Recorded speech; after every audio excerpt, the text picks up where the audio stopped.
My writing habit is to add reading into your daily life. What are you really looking for? Is it a hook, a story, or a big idea? It's more a big idea. I think the story comes later sometimes for me, and in most research, I think you can find a story. In your opinion, do you believe that students need to include everything they know in their essays, like when they're first starting out? My suggestion would be to, sort of outline, kind of come up with your questions, build an outline around that, and then try to stick to your outline as much as possible so you are including, the key details without going too far. Welcome back to the EssayPro podcast. My name is Kennedy Porter, and today our title is Science for Everyone: How to Make Complex Topics Engaging for Your College Essays. And today we are met with Malissa Rodenburg. Could you go ahead and tell our listeners back home what it is you do in this crazy world? Yeah, hi. Thanks, Kennedy. Thanks for having me on. I do a lot, actually. I am a science journalist, a freelance journalist.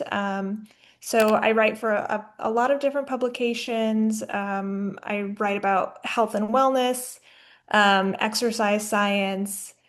I am also a fiction writer. That was my undergrad, was in fiction writing. So I kind of do that on the side. I write short stories. I also write poetry. I guess you would just say I'm a writer in general. But we're here today to talk about science writing. Nice. Yes. There's lots of writing out there.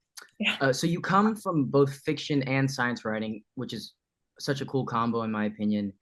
How does that creative background kind of influence the way you break down big technical topics? Yeah, I love that question. Really, that background for me, um, it helps both directions, right? My fiction Mhm. background helps my science background, and I've seen the two kind of meld together. My writing process has really changed a lot since I've been honing both of those crafts.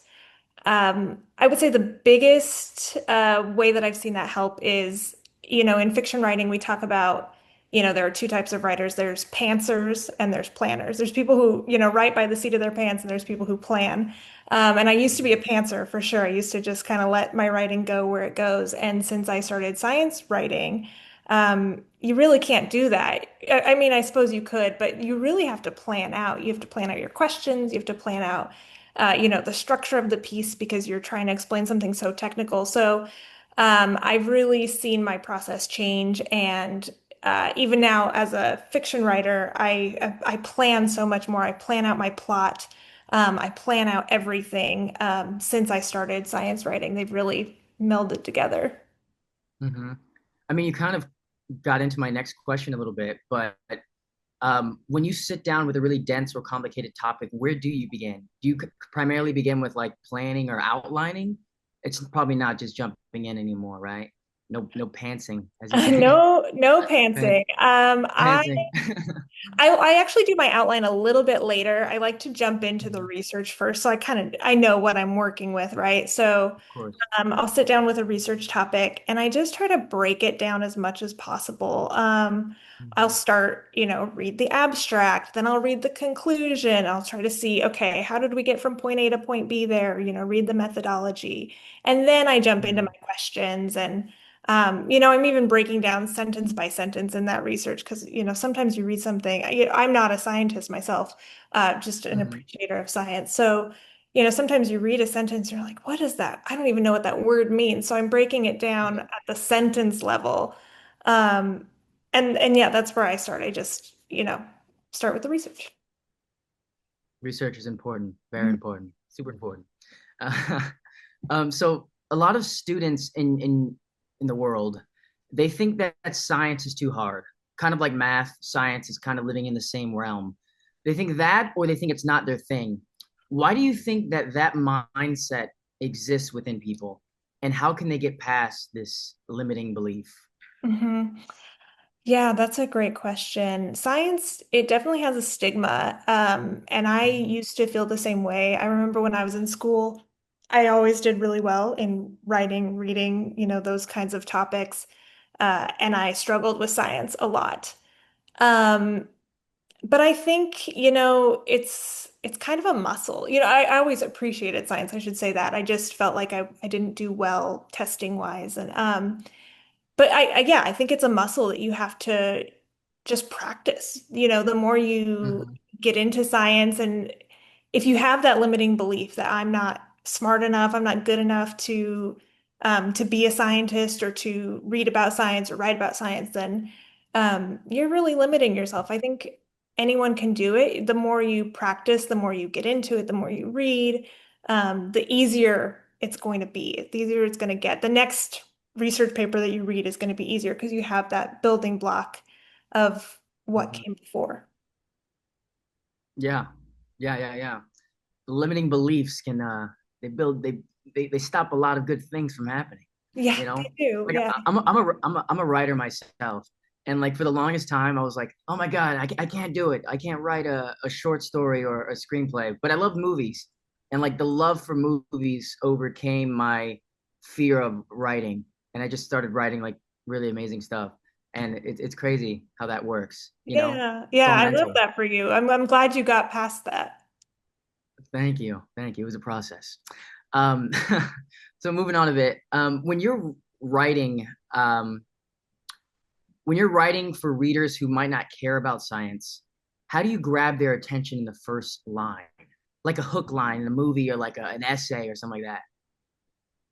Yeah, I think with science writing, the principles are the same as if you're writing about anything else. I think, finding a visual is a great way to Mhm. start. Something intriguing. Think about what grabs your attention. If you're writing about, I just pitched a story on these specific type of bees, and these bees come Nice. out of the ground during winter, or the end of winter, beginning of spring, and they're hardy enough to survive during snowstorms. This research came out of the University of Kansas, and when I pitched it to the editor, I haven't heard back yet, but I was just thinking about these little tiny bees flying through this snowstorm. And I started with that image because that's what struck me when I was reading the research. I'm like, how interesting to see, how interesting that visual is. Um, and so that's where I would start. I would think, what grabs your attention? It's probably going to grab the attention of your reader as well. Yeah. Yeah, that's so true. I remember reading this. I don't usually like, I haven't read a lot of like research papers or anything like that. But I remember reading this particular paper and it was talking about, it started off like this. It was like, would you invest in a product that kills 30,000 people a year? And everyone was like, no, what the heck is that? What the heck? And then he started to go on about how this product was an electric car, like an automated driving car. Though it kills like this amount of people, it saves an additional 40,000 people that die in car crashes annually because it's so safe. And I'm like, oh, that's interesting. That's a weird way to start it, but it definitely hooked me in. Yeah, and Yeah. it's an intriguing question. That's a great way to start an essay as well. Yeah. Yeah. Gotta come up with some good questions. Yeah. um, so when you're reading a dense research article, Melissa, what are you really looking for? Is it a hook, a story, or a big idea? Um, I would say it's more a big idea. Hmm. I think the story comes later sometimes for me, and in most research, I think you can find a story. I mean, there are people behind the scenes that are doing this work, and that's always interesting people.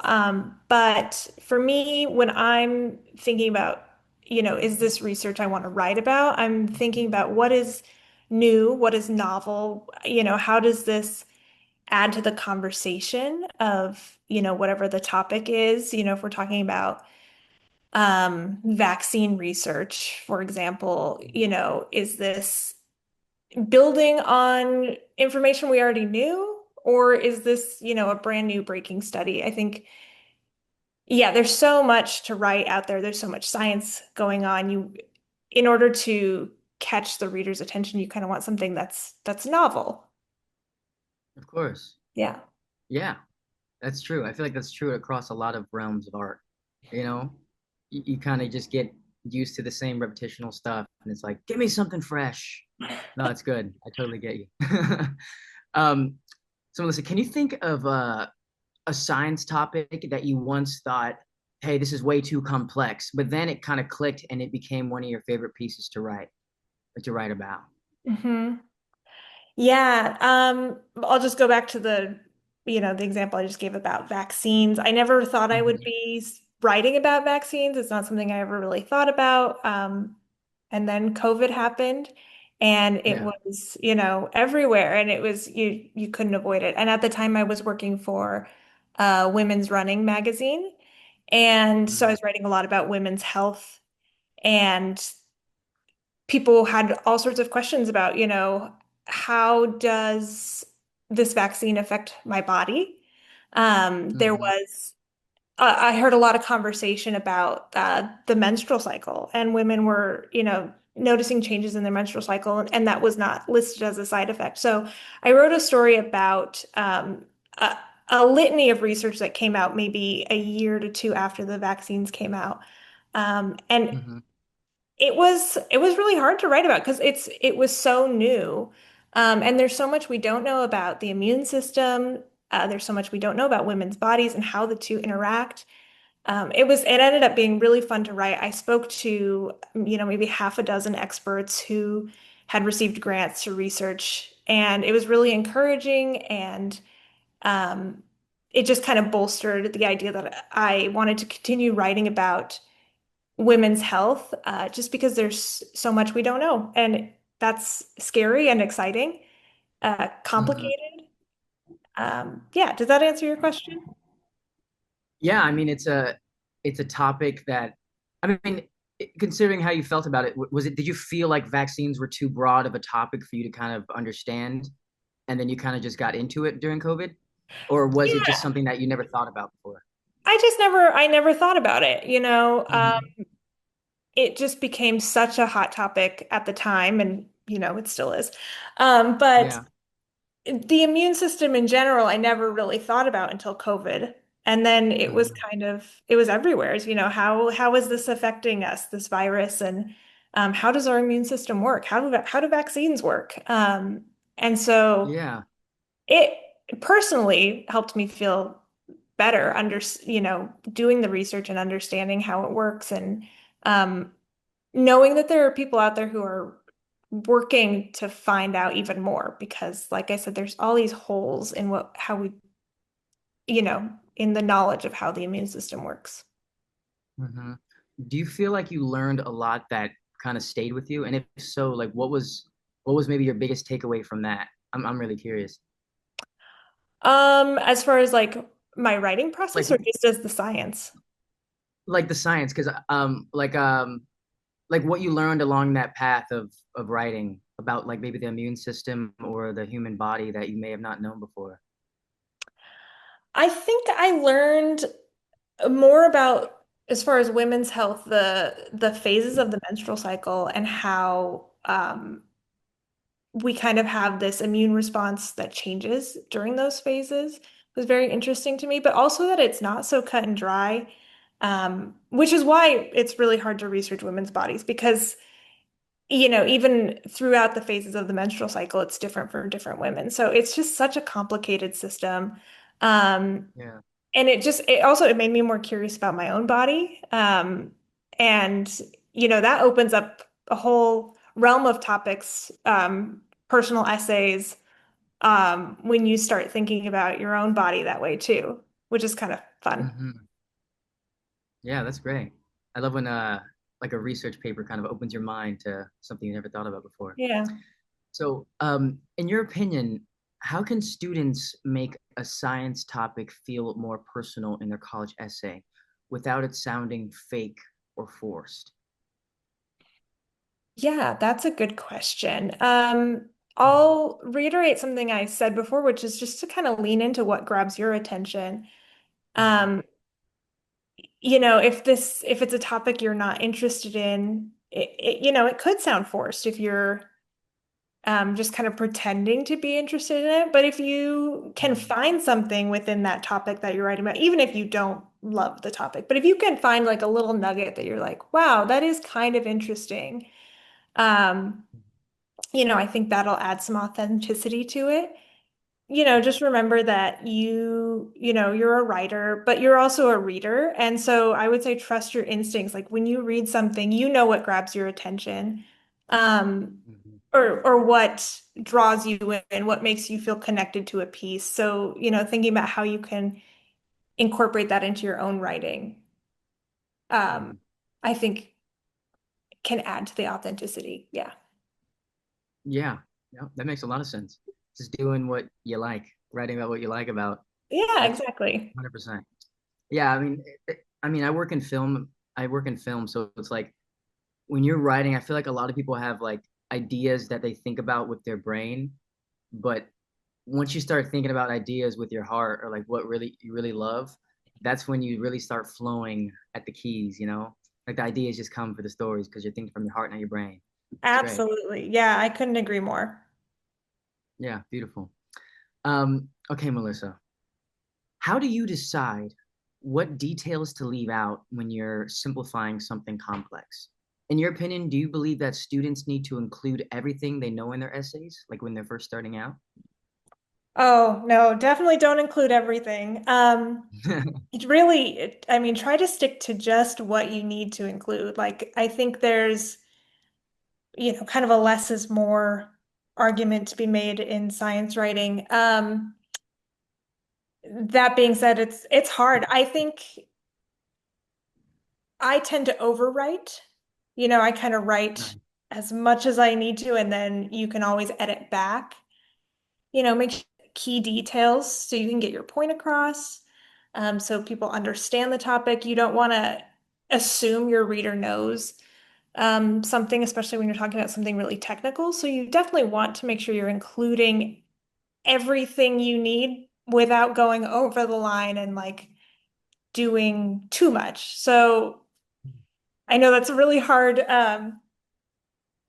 thing to do. My suggestion would be to, sort of outline, kind of come up with your questions, build an outline around that, and then try to stick to your outline as much as possible. So you are including, the key details without going too far. Because if you add too much, you're going to lose people. You're going to, you don't want to shove it down their throat.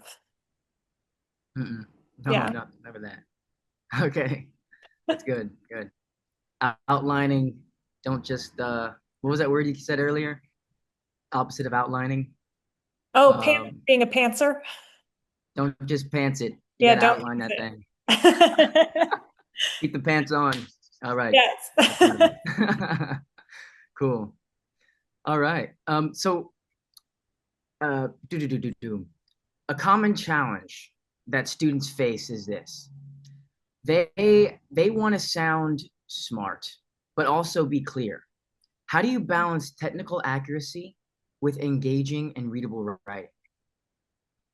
Yeah, that's a really good question because you definitely want to be clear. You want to be accurate. But I would say if you can avoid jargon at any cost, I would. There are going to be moments where you need to include the technical term. If you're writing about a medical disease, you want to include the disease name. You don't want to just make up something to make it more casual. But if you can, put in those metaphors to help the layman understand what you're talking about, I think that's only going to help. Um, so yeah, I guess to summarize, I would say avoid jargon if you can.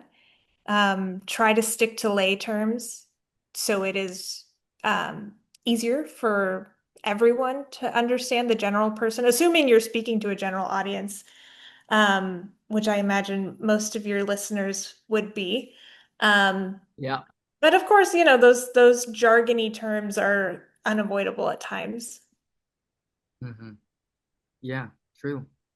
It's good to have I read this thing somewhere and it was like the tell of someone with a high IQ is their ability to speak to everyone and everyone understands them. You know what I mean? Right. Yeah, It's like simple all the way from the bottom sentences. to, Yeah, simple huh? sentences can go a long way. Yeah, just simple, direct, and everyone gets it. We're all happy. That's great. Exactly. Okay. Hypothetically, speaking, Melissa. If you were helping a student write an essay on something like, say, black holes or mRNA vaccines, where would you tell them to start? You kind of already mentioned a little bit your process, like a little bit of researching, potentially a little bit of outlining, no pantsing. But where would you tell them to start in this case? In this case, I would say, maybe start with, the intro, the hook. What is your personal connection to the topic? If Mhm. you spent your free time researching black holes with your dad on the weekend, is that Right. maybe that's your hook before you get in, because those are such broad topics, black holes, MR, you want to get into what is the story there? What's your thesis? Versus just, I'm going to write about black holes. It's such a huge topic.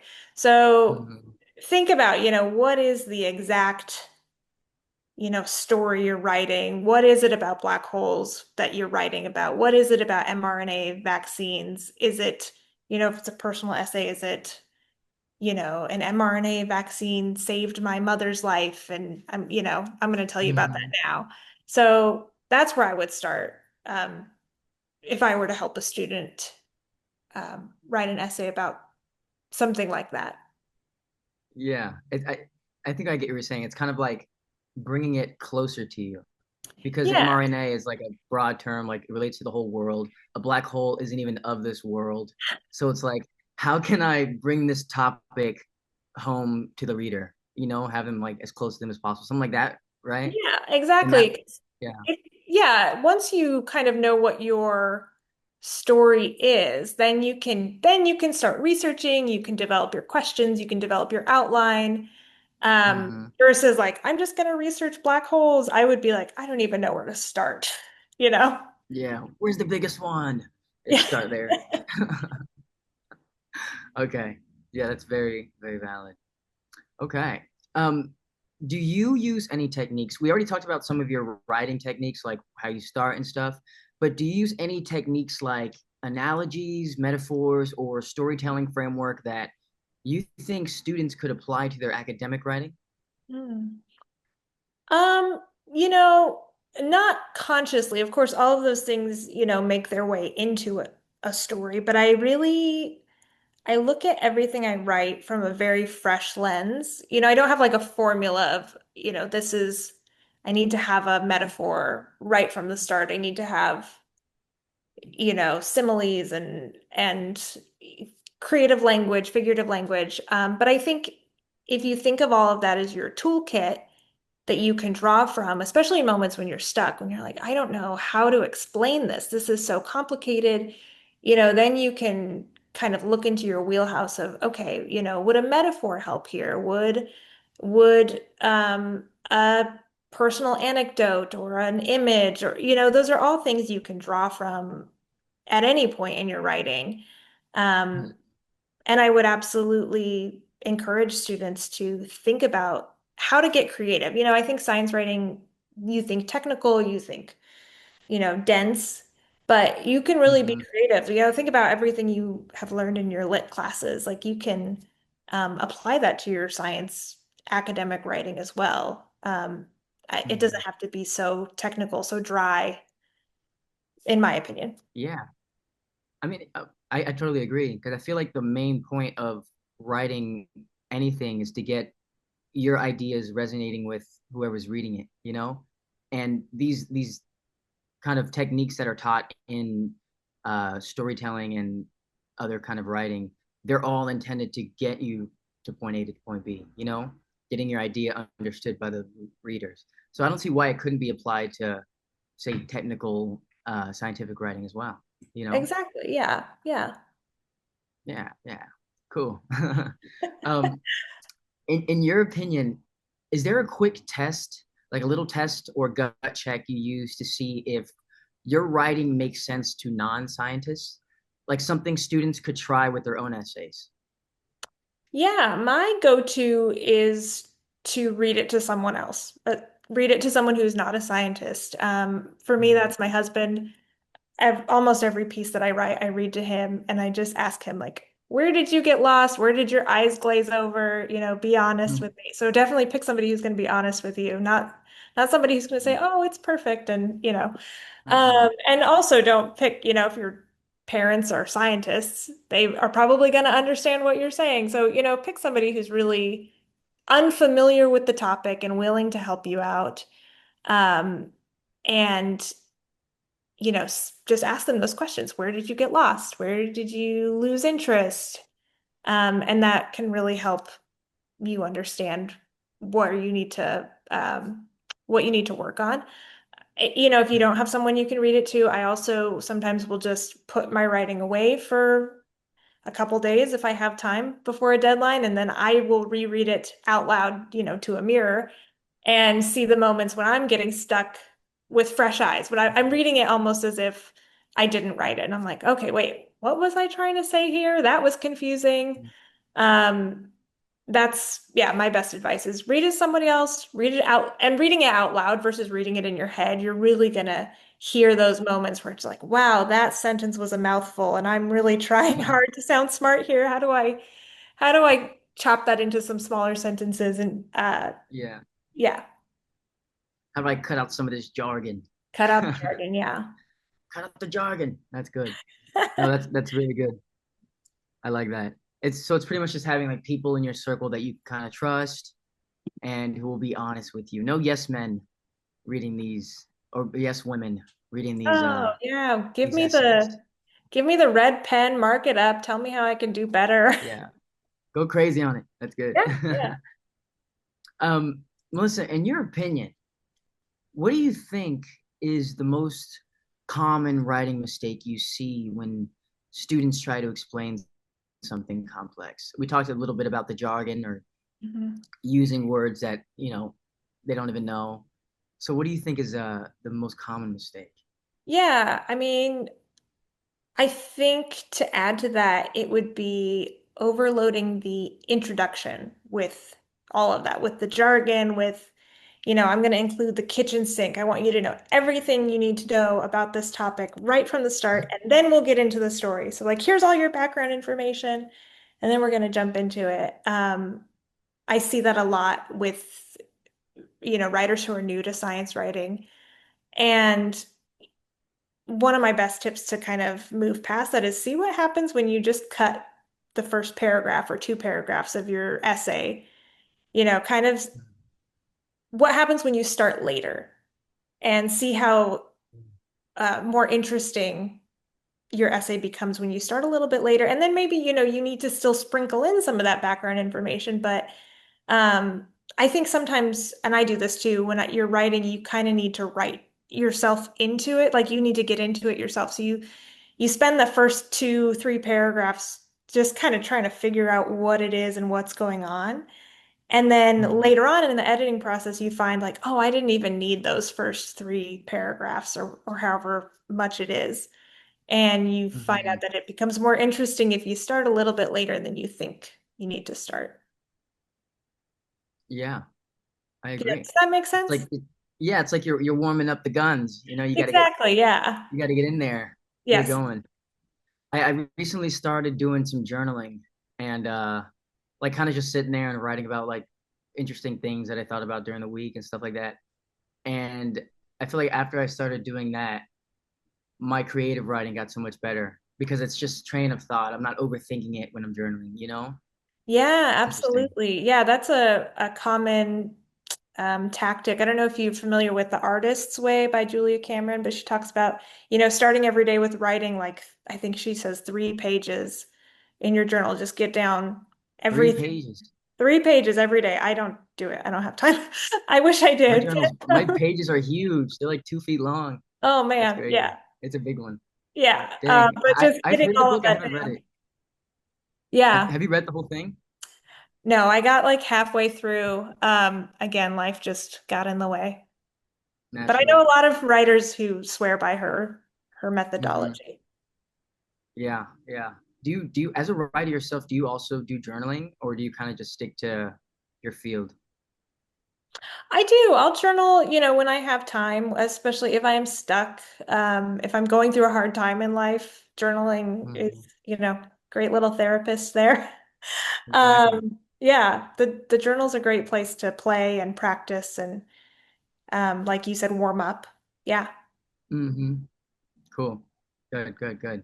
I'm glad it's not just me because I mainly just do it when I'm sad or kind of in a down bad situation. Yeah. Good, good. Hand therapist. That sounded bad. What are your so what are your go-to resources or maybe like some books or websites that kind of help you stay clear and creative when you're writing about science? Yeah, You mentioned the artist way, so I don't know. the artist way is great. Definitely like if you're wanting to feel more creative, that's a great book. Mhm. The Open Notebook is a great resource that's has a lot of information for new science writers.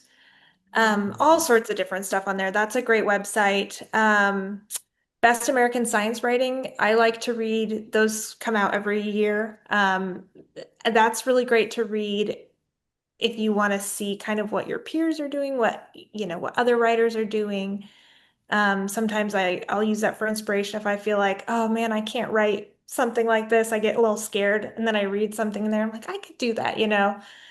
Um, there's different science writing societies, the Northwest Writers Association, the Association of Healthcare Journalists. I look to those websites as well for different like free trainings. They'll talk about different, emerging research. So if I get stuck, I'll go there to either of those Mhm. sites as well.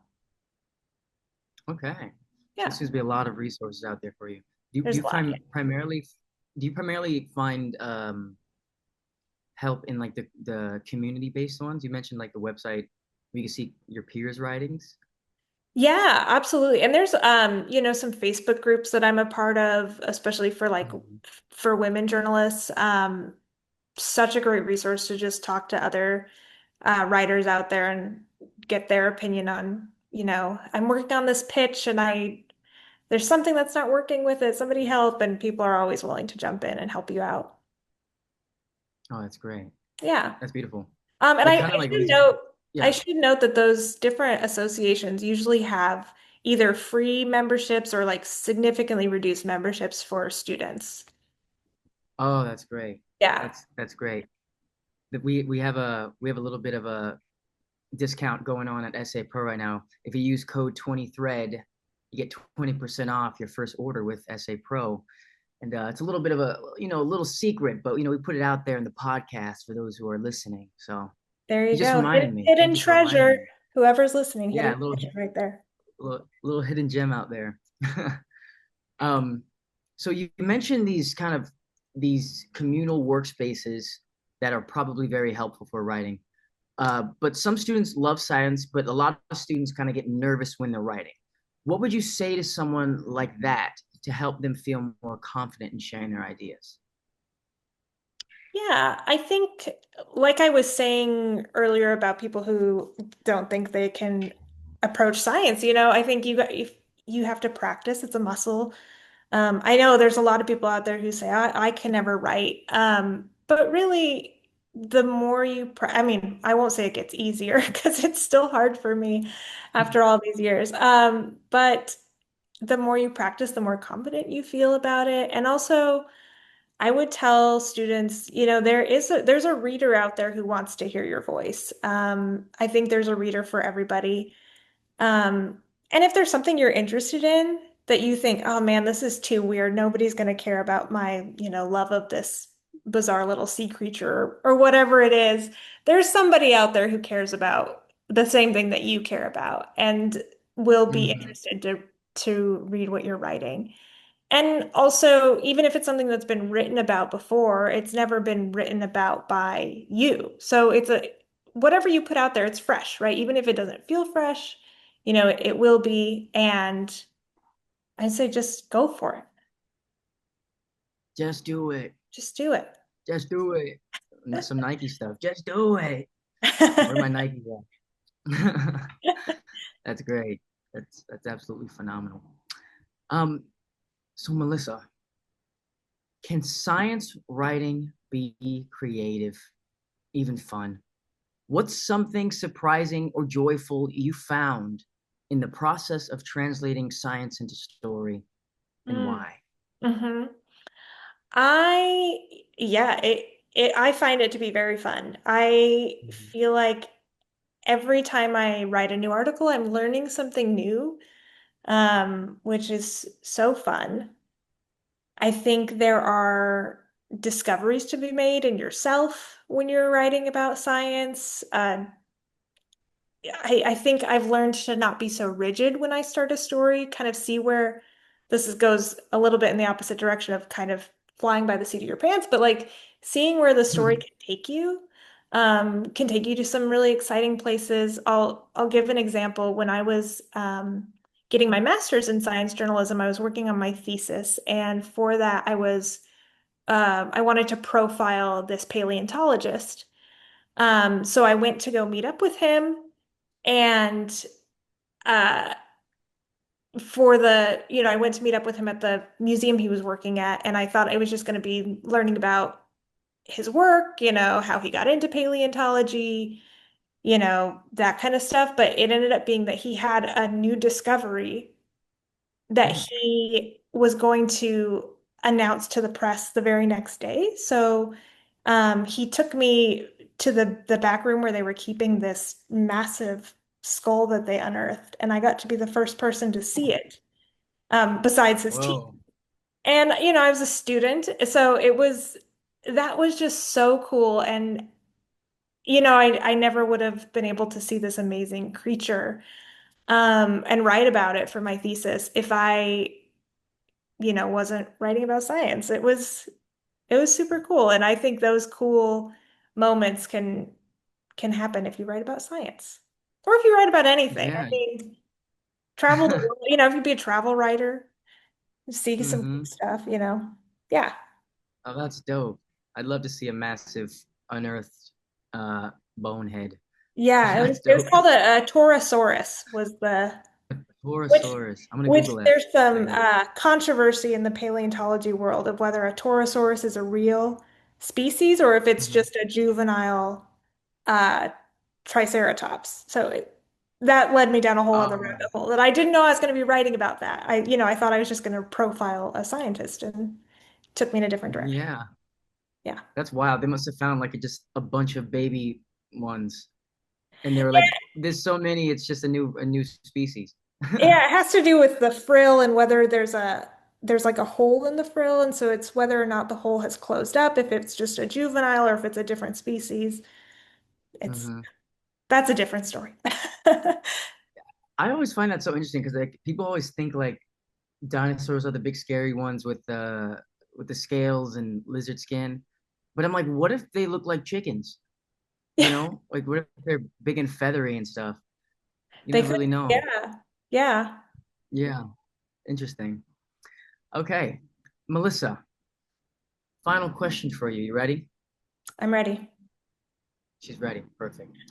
What is one small writing habit that you swear by, that you wish more students would try? Something simple but powerful. Mm.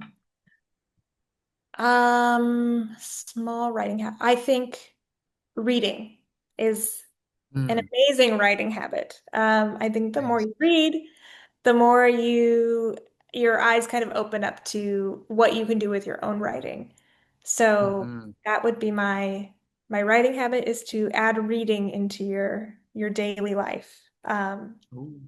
Yeah. Are you reading any good books right now? I just started Nevermore by Neil Gaiman. Okay. So I just started that. I'm also reading, I know this was big maybe 10 years ago and I'm late to the train, but The Immortal Life of Henrietta Lacks. I just I've started never heard that of as that. well. Oh, that one is about Henrietta Lacks, who was a black woman in the 50s who she died of cervical cancer. And they took her cells, her cervical cells, and they um, reproduced them. So the HeLa cells that we used to make all sorts of different discoveries have been living on since the 50s and continued. Like, I mean, there's billions of this woman's cells out there that scientists Whoa. use to make all these discoveries, and her family never got credit for it. It's so the book is about, who is Henrietta Lacks? How did we, who is this woman that we owe so much to? And I'm Yeah. maybe 5% of the way done with it. So I don't know all the answers, but it's been a fascinating book. Oh, okay. Yeah. Sounds like a good reading experience. Yeah, yeah. That's beautiful. Alrighty then. Well, Melissa, that about covers it. And for our readers or our listeners out there, remember to use code 20thread for 20% off your first order with EssayPro. And on that note, I think we're done. Thank you, Melissa. Yeah, thanks, Kennedy. This was a great conversation. Thank you for inviting me.